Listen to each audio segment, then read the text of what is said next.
पितलिया जी, मैं तो कह रहा था कि पितलिया जी RLP से चुनाव लड़ ले। बच्चे कह रहे थे,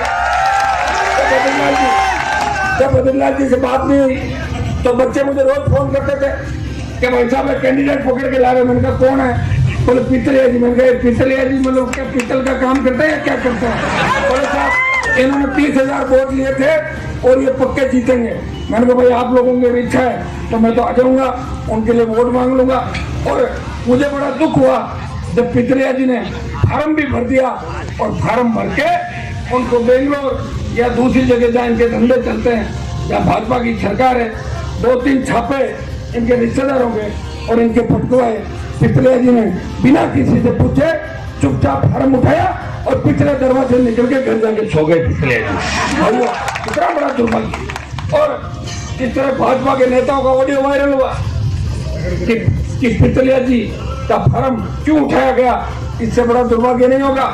इस राजस्थान के अंदर आजादी के बाद फार्म उठाने की परंपरा कहीं भी नहीं रही। चंबल और जहाँ चंबल के भीड़ है, धौलपुर जिले के अंदर भी लोग चुनाव लड़ते हैं, जहाँ डाकुओं का आतंक है। छाड़ा भीलवाड़ा के अंदर पहली बार देखा कि कांग्रेस और भारतीय जनता पार्टी का कितना आतंक है और कितना सरकार से वो डराते हैं। और दिल्ली के नेता तो ये भी कहते हैं। अभी मुझे कोई कह रहा था कि बीजेपी का उम्मीदवार हमें डरा रहा है। मैंने कहा तो खुद डरे हुए, आपको कहाँ से डरा रहे हैं? तो उनके तो लाल साहब की तो एज भी शायद मेरे हिसाब से 80 के लगे होगी बदलेगी। भाजपा में तो एक रूल हो रहा है कि 70 के बाद किसी को टिकट नहीं मिल रहा है। डॉक्टर साहब कैसे ले टिकट?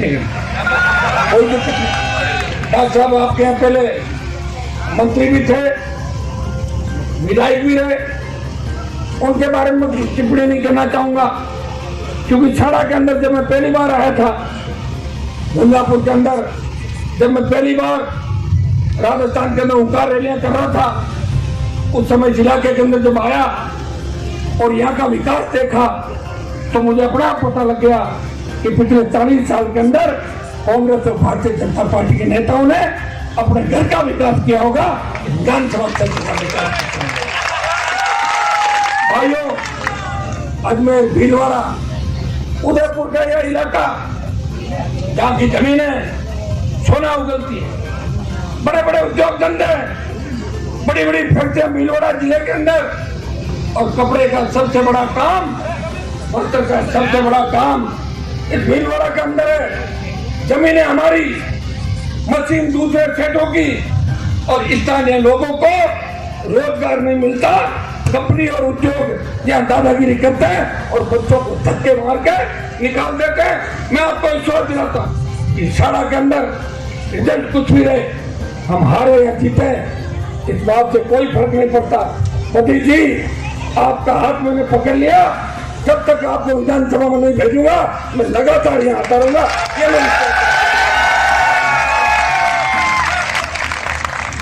छाड़ा के अंदर बजरी माफिया का बहुत बड़ा आतंक है, और आतंक क्यों ना हो, MLA साहब तो कोई भी हो, उनके घर पे गड्डी पहुंचा दो। थानेदार को MLA लगातार सत्ता पर किया और थानेदार उसी हिसाब से गाड़ियां निकालता है। नदी नालों को खोद लिया। अब बजरी का इतना खनन पूरे राजस्थान के हुआ कि बजरी घोटाले की गूंज पूरे देश के अंदर सुनाई दी। बजरी घोटाले के अंदर शेर खान, यूनुस खान समेत कई लोग इसकी चपेट के अंदर आए और वो अभी भी जेलों के अंदर बैठे होंगे। और उसमें अशोक सिंह जो सरकार के बहुत बड़े मंत्री थे, उनको भी सरकार के बहुत बड़े अधिकारी थे, उनको भी लंबे समय तक जेल के अंदर रहना पड़ा। लेकिन नेताओं पर आंच नहीं आई क्योंकि बजरी घोटाले की जांच CBI ने नहीं करी, स्टेट की एजेंसियों ने करी। और स्टेट की कोई एजेंसी गहलोत वसुंधरा के मिलाजुली के खेल के अंदर इस गठबंधन में, जहाँ लोकायुक्त की ताजा रिपोर्ट में, ये मीडिया के भाइयों के लिए काम की बात है, लोकायुक्त की जो ताजा रिपोर्ट है उसमें 1 दर्जन मुकदमे वसुंधरा और अशोक गहलोत के मुख्यमंत्री कार्यकाल के अंदर में घोटाले के खिलाफ FIR करने के आदेश देने की बात लोकायुक्त ने की, लेकिन कभी CM के खिलाफ मुकदमा दर्ज नहीं हुआ।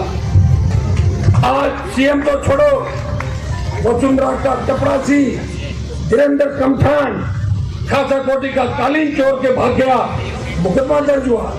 कमठान से पुलिस ने पूछताछ नहीं की और उस मुकदमे में एफआईआर भी लग गई और कालीन का पता ही नहीं कि कालीन को कहां ले जाके बेच दिया। ये राजस्थान है। इस राजस्थान में वसुंधरा गहलोत का मिला जुली का खेल 22 साल से आप देख रहे हो भाइयों। गहलोत 98 से 3 जब सरकार चलाई, उस समय 3 में जब वसुंधरा आई थी परिवर्तन यात्रा में, तब एक ही बात कही थी कि हमारी अगर सरकार आई तो कांग्रेस की पुरानी सारी जांचें कराएंगे और हम ये करेंगे वो करेंगे। वो चीज तो भूल गए, गहलोत से हाथ मिला लिया और 3 से 8 के अंदर सबसे ज्यादा जमीन के घोटाले अगर देश के अंदर हुए तो राजस्थान के अंदर सबसे ज्यादा जमीन के घोटाले हुए, जिसमें प्रताप सिंह भी जो नगरीय विकास मंत्री था, वो तो मुझे पिछली बार कहता था, मेरे साथ विधायक था, जब उसको मंत्री नहीं बनाया तब कहता था हनुमान जी मैं तो खामोखा बदनाम हो गया, मेरे पास तो 10% आता था, 90% तो मैडम सीधा ही ले लेते।